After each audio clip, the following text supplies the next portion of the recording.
Okay, so we're going to talk about the technique that you need for longer irons and also driver. And one of the questions that I get a lot inside lessons is it the same swing? And the answer is yes. It's just, you can kind of get away with the more lofted clubs. The movement, which is really key, and what happens is once we progress to driver and go for the longer irons, what we have to do is, because the club has less loft, we have to move the ball position towards the left so that we can try and find a way to launching the golf ball up in the air. So that's why by the time we use the driver, we'll position the ball in the tee and we'll generally try to align the ball inside of the lead ankle. The problem is, however, and you can kind of see this from some of the extracts of both online and face-to-face lessons, is one of the most common movements that I encounter is golfers that don't move the right upper arm towards the side of the body enough.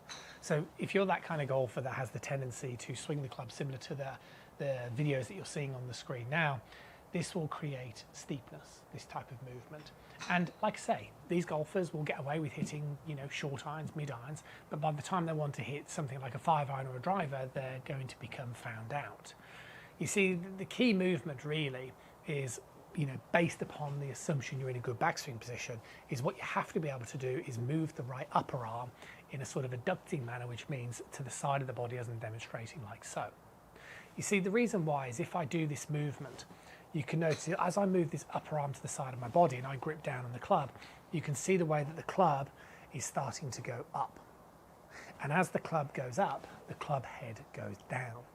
If I move my arm from this position into one which is more like so, you can see the issue that we have. From here, now the club is going to go out and it's also going to come down too steep as opposed to more this way.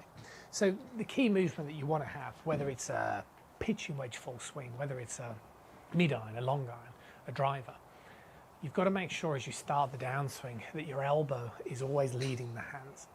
As long as your elbow is always leading the hands, then what is always going to happen is that as you come into the hitting area, the shaft of the club can go up, the club head can go down, and you can obviously rotate through the ball, and that is the absolute key move.